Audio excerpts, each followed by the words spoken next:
क्या आपने कभी सोचा है अगर परमेश्वर प्रेममय और सर्वशक्तिमान है तो शैतान कहाँ से आया? क्या परमेश्वर ने उसे बनाया? अगर हाँ, तो फिर शैतान बुरा क्यों है? ये एक ऐसा रहस्य है जिसने सदियों से लोगों को चौंकाया है और आज हम इस रहस्य के सबसे गहरे कोणों में झांकने जा रहे हैं। कल्पना कीजिए, एक समय था जब कुछ भी नहीं था, ना पृथ्वी, ना सूरज, ना तारे, बस असीम शून्य और अनंत काल तक जीवित रहने वाली एक शक्ति परमेश्वर ने इस ब्रह्मांड को रचने से पहले एक और दुनिया बनाई थी, एक अदृश्य संसार, एक दिव्य संसार। ये वो संसार था जिसे हम स्वर्ग कहते हैं। स्वर्ग में कोई दर्द नहीं था, कोई अंधकार नहीं, कोई अन्याय नहीं। ये परमेश्वर की महिमा से चमक रहा था। वहाँ थे अनगिनत स्वर्गदूत, अद्भुत, शक्तिशाली, बुद्धिमान और तेजस्वी। बाइबल बताती है कि स्वर्गदूत किसी साधारण प्राणियों जैसे नहीं थे। वे अद्भुत क्षमता से भरपूर थे। वे प्रकाश की गति से भी तेज चल सकते थे। वे अदृश्य संसार में यात्रा कर सकते थे और वे महान शक्ति रखते थे। हर स्वर्गदूत का एक काम था। कोई परमेश्वर की आराधना करता था, कोई संदेशवाहक था, कोई योद्धा था और कुछ ऐसे थे जो परमेश्वर के सिंहासन के सबसे करीब थे। परंतु इन सब के बीच एक स्वर्गदूत सबसे अलग था, सबसे सुंदर, सबसे बुद्धिमान, सबसे तेजस्वी। उसका नाम था लूसीफर। लूसीफर सिर्फ कोई साधारण स्वर्गदूत नहीं था, वह परमेश्वर के सबसे करीब था। वह परमेश्वर के सिंहासन के पास खड़ा रहने वाला अभिषिक्त करूब था। परमेश्वर ने उसे अद्वितीय सौंदर्य और शक्ति दी थी। उसकी महिमा ऐसी थी कि कोई और स्वर्गदूत उसकी बराबरी नहीं कर सकता था। उसकी आवाज़ संगीत से भी मधुर थी। वह ज्ञान और शक्ति का भंडार था। स्वर्गदूत उसकी ओर देखते और कहते, लूसीफर जैसा कोई नहीं। लेकिन कोई नहीं जानता था कि इस तेजस्वी प्रकाश के पीछे एक अंधेरा छुपा था। लूसीफर के मन में एक रहस्यमय विचार ने जन्म लेना शुरू कर दिया था। एक ऐसा विचार जो पहले कभी किसी के मन में नहीं आया था। स्वर्ग में हर चीज परिपूर्ण थी, वहां सिर्फ आनंद और प्रेम था। फिर भी लूसीफर के मन में कुछ बदल रहा था। धीरे धीरे वह अपनी सुंदरता को निहारने लगा। वह अपनी बुद्धिमानी पर गर्व करने लगा। वह अपनी शक्ति पर अभिमान करने लगा। फिर एक दिन उसके मन में पहली बार एक नया विचार आया, अगर मैं परमेश्वर के समान बन जाऊं तो लूसीफर ने अपने दिल में यह सोचना शुरू कर दिया, मैं इतना सुंदर हूँ, इतना बुद्धिमान हूँ, सबसे ताकतवर हूँ, तो मैं परमेश्वर के सिंहासन पर क्यों ना बैठूं। परमेश्वर जानता था कि उसके स्वर्गदूत क्या सोच रहे हैं, लेकिन उसने लूसीफर को तुरंत नहीं रोका। पर क्यों? परमेश्वर चाहता तो उसे तुरंत नष्ट कर सकता था, लेकिन नहीं, उसने उसे समय दिया। क्यों? क्या परमेश्वर जानबूझकर उसे शैतान बनने दे रहा था या फिर कुछ और योजना थी? अब लूसीफर का मन पूरी तरह बदल चुका था। पहले वह परमेश्वर की महिमा में मग्न रहता था, लेकिन अब वह अपनी ही प्रशंसा करने लगा था। उसने अपने विचारों को दूसरों से साझा नहीं किया, लेकिन उसकी चालाकी से धीरे धीरे अन्य स्वर्गदूतों के मन में भी संदेह पैदा होने लगा। क्या सच में परमेश्वर सबसे ऊंचा है? अगर लूसीफर राजा बन जाए तो क्या हम और अधिक स्वतंत्र नहीं होंगे? शायद हमें कुछ नया आजमाना चाहिए। एक छोटा सा विचार धीरे धीरे एक आग बन रहा था। लूसीफर खुद को अब एक राजा की तरह देखने लगा था। वह चाहता था कि स्वर्गदूत उसका सम्मान करें, उसी की आराधना करें, पर यह कैसे संभव था? स्वर्ग तो परमेश्वर का था, तो क्या लूसीफर परमेश्वर को सिंहासन से हटाने की सोच रहा था? लूसीफर का अभिमान उसे किस दिशा में ले जाता है? वह विद्रोह कैसे करता है? परमेश्वर उसे क्यों नहीं रोकता? और क्या स्वर्ग में युद्ध होने वाला है? कल्पना कीजिए, अनंत काल से पहले की बात। स्वर्ग में सब कुछ उज्जवल था, शांति से भरा हुआ। लाखों स्वर्गदूत परमेश्वर की महिमा का गुणगान कर रहे थे। वहाँ का वातावरण प्रेम, आदर और पवित्रता से भरा था।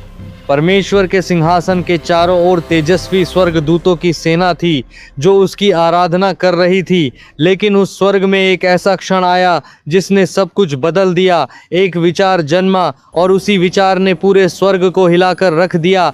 लूसीफर वह स्वर्ग का सबसे सुंदर और बुद्धिमान स्वर्गदूत था। वह परमेश्वर के सबसे नज़दीक था। उसकी महिमा का सबसे बड़ा प्रतिनिधि यजकेल 28 का 12 से 15 में कहा गया है कि वह निर्दोष और परिपूर्णता की मोहर था, लेकिन उसके भीतर धीरे धीरे एक नया विचार जन्म लेने लगा। शायद ये केवल एक विचार भर था, क्या मैं परमेश्वर के बराबर नहीं हो सकता? शायद ये केवल एक सवाल था, क्यों सिर्फ परमेश्वर को आराधना मिले, क्या मैं भी उसकी तरह नहीं हो सकता? लेकिन ये विचार लूसीफर के भीतर गहराई से बैठ गया। शुरू में वह खुद से लड़ता रहा, नहीं ये गलत है, परमेश्वर ही सर्वोच्च है। लेकिन फिर उसकी सोच बदलने लगी। वह स्वर्ग के हर नियम को देखने लगा, उसने हर व्यवस्था का निरीक्षण किया और फिर एक और सवाल उसके मन में आया, अगर मैं भी शासक बन जाऊं? तो धीरे धीरे यह सवाल उसके अस्तित्व का हिस्सा बन गया। अब वो सिर्फ परमेश्वर की महिमा नहीं देख रहा था, बल्कि अपनी खुद की महिमा चाहता था। लूसीफर समझ गया था कि उसे अकेले विद्रोह करने से कुछ हासिल नहीं होगा, उसे और भी स्वर्गदूतों की आवश्यकता थी। उसने स्वर्ग के अन्य स्वर्गदूतों से गुप्त रूप से बातचीत करनी शुरू कर दी। क्या तुमने कभी सोचा है कि हमें भी कुछ अधिकार मिलने चाहिए? हम इतने शक्तिशाली हैं, लेकिन हमें हर आज्ञा का पालन करना पड़ता है।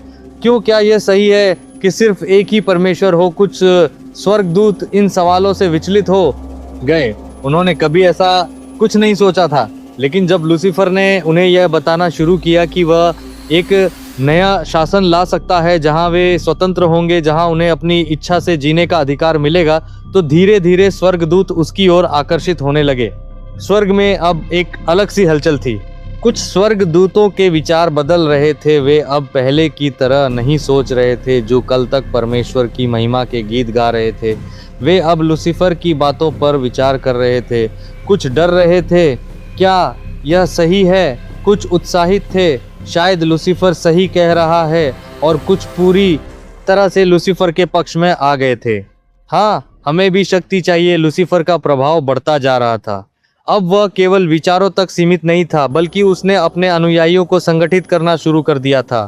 फिर वह दिन आया जब लूसीफर ने छुपकर बातें करना बंद कर दिया। वह परमेश्वर की सभा में आया, जहां सभी स्वर्गदूत परमेश्वर की आराधना कर रहे थे। लेकिन इस बार लूसीफर के चेहरे पर पहले जैसी विनम्रता नहीं थी। वह आगे बढ़ा, अपने चारों ओर देखा और फिर उसने घोषणा कर दी, मैं अपने सिंहासन को परमेश्वर के सिंहासन से ऊपर उठाऊंगा। एक सन्नाटा छा गया स्वर्ग में। ऐसा पहले कभी नहीं हुआ था। क्या कोई सच में परमेश्वर को चुनौती दे सकता है? परमेश्वर के सिंहासन के चारों ओर खड़े स्वर्गदूतों ने अविश्वास से देखा। अब फैसला होना था। परमेश्वर के स्वर्गदूत, जिनका नेतृत्व प्रधान स्वर्गदूत मिकाइल कर रहे थे, तुरंत हरकत में आ गए और स्वर्ग में युद्ध हुआ। मिकाइल और उसके स्वर्गदूतों ने अजगर से लड़ाई की और अजगर और उसके स्वर्गदूतों ने भी लड़ाई की। में पहली बार युद्ध हुआ।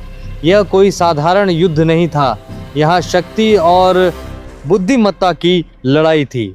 आकाश बिजली की तरह चमक उठा, चारों ओर उग्र आग थी। स्वर्गदूतों की तलवारें टकरा रही थी। स्वर्ग का सबसे भयानक संग्राम चल रहा था, लेकिन लूसीफर हार गया।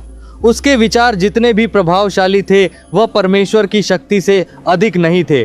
और वो बड़ा अजगर, जो पुराना सांप कहलाता है, जिसे शैतान और शत्रु कहा जाता है, पृथ्वी पर गिरा दिया गया और उसके स्वर्गदूत भी उसके साथ गिरा दिए गए। स्वर्ग अब पहले जैसा शांत हो गया था, लेकिन लूसीफर और उसके अनुयायी अब गिर चुके थे। अब लूसीफर, जो कभी सबसे उज्जवल स्वर्गदूत था, शैतान बन चुका था। लेकिन यहाँ कहानी खत्म नहीं होती, क्योंकि अब वह पृथ्वी पर आ चुका था और उसके मन में एक नई योजना थी। अब उसका अगला लक्ष्य कौन था? स्वर्ग में पराजित होकर निकले जाने के बाद लूसीफर और उसके स्वर्गदूतों को एक नई जगह की तलाश थी, जहाँ वे अपनी सत्ता स्थापित कर सकें। लेकिन सवाल ये था, अब अगला कदम क्या होगा? लूसीफर ने अपने चारों ओर देखा, अंधकार से घिरी उस जगह में कुछ भी नहीं था। उसकी शक्तियां कमजोर पड़ रही थी। वह अब पहले की तरह तेजस्वी नहीं था। उसकी सेना भी बिखरी हुई थी। परमेश्वर ने उसे स्वर्ग से गिरा दिया था, लेकिन वह अभी भी हार मानने के लिए तैयार नहीं था। तभी उसकी नज़र पड़ी पृथ्वी पर। तो फिर सवाल उठता है, क्या उसने पृथ्वी पर आकर कुछ किया? अगर किया तो क्या, और क्या परमेश्वर उसे रोक नहीं सकता था? परमेश्वर एक न्याय परमेश्वर है। वह किसी को भी जबरदस्ती अपनी आराधना के लिए मजबूर नहीं करता। जब लूसीफर ने विद्रोह किया, तो परमेश्वर ने उसे दंड दिया और उसे स्वर्ग से निकाल दिया। लेकिन यहाँ एक और सवाल उठता है, परमेश्वर ने उसे तुरंत क्यों नहीं नष्ट किया? कल्पना कीजिए, अगर कोई सरकार के खिलाफ विद्रोह करता है और सरकार तुरंत उसे मार डालती है तो बाकी लोग क्या सोचेंगे?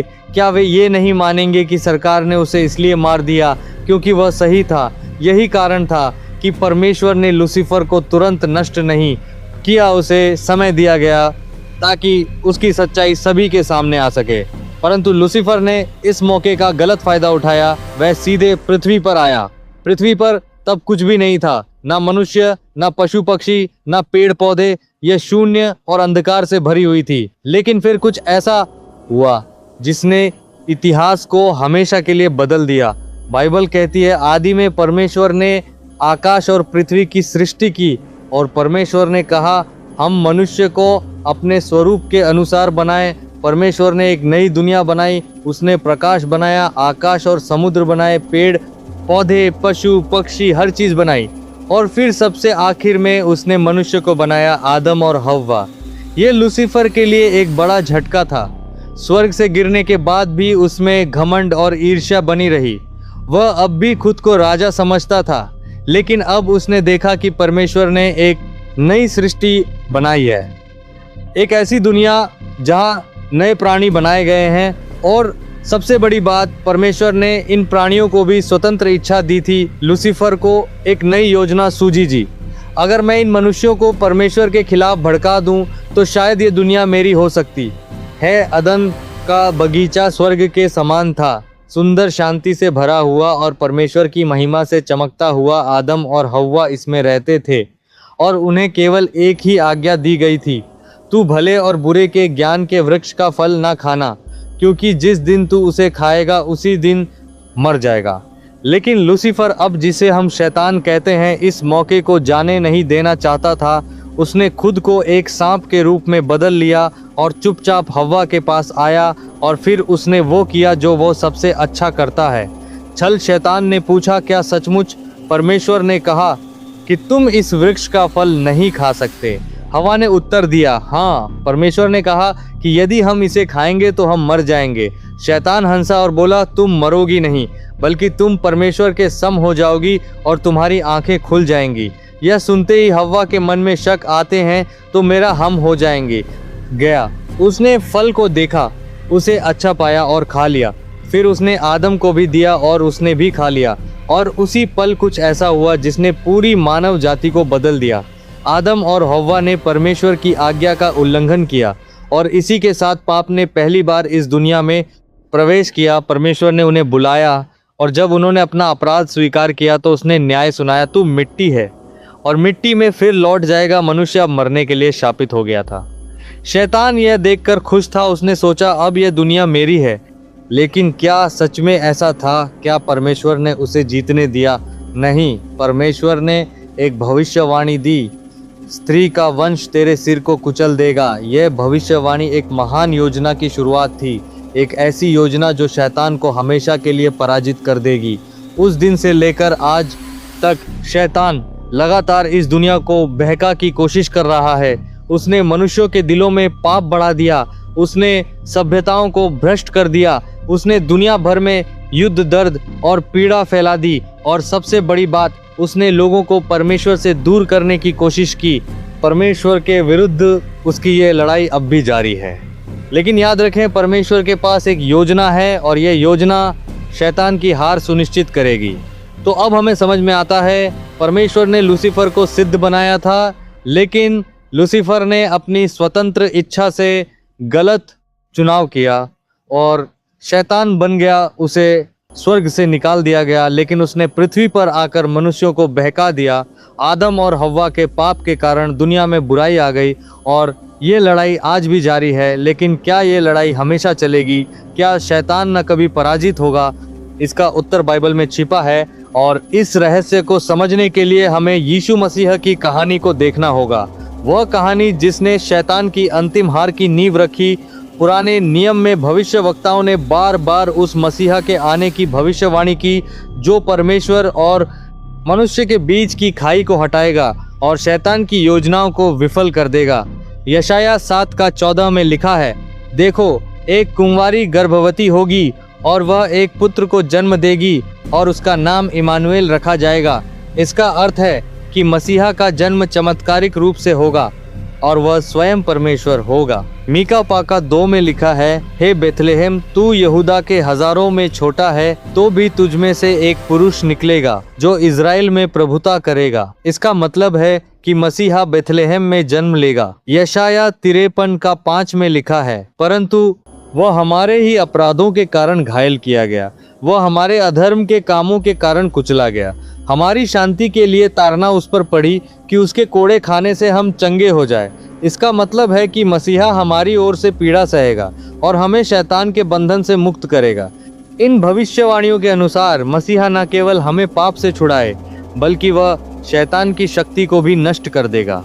जब समय पूरा हुआ तो परमेश्वर ने अपने वचन के अनुसार अपने पुत्र यीशु मसीह को इस संसार में भेजा, क्योंकि परमेश्वर ने जगत से ऐसा प्रेम रखा कि उसने अपना इकलौता पुत्र दे दिया, ताकि जो कोई उस पर विश्वास करे वह नष्ट ना हो परंतु अनंत जीवन पाए। यीशु का जन्म, जीवन और सेवा शैतान के खिलाफ युद्ध की शुरुआत थी। वह एक साधारण बालक के रूप में जन्मा, लेकिन उसका जन्म चमत्कारिक था। उसकी माँ मरियम कुंवारी थी और उसका जन्म पवित्र आत्मा के द्वारा हुआ था। उसने सत्य की शिक्षा दी और शैतान के झूठ को उजागर किया। उसने बीमारों को चंगा किया, मुर्दों को लाया और दुष्ट आत्माओं को बाहर निकाला, यह साबित करते हुए कि शैतान की शक्ति उसके सामने कुछ नहीं थी।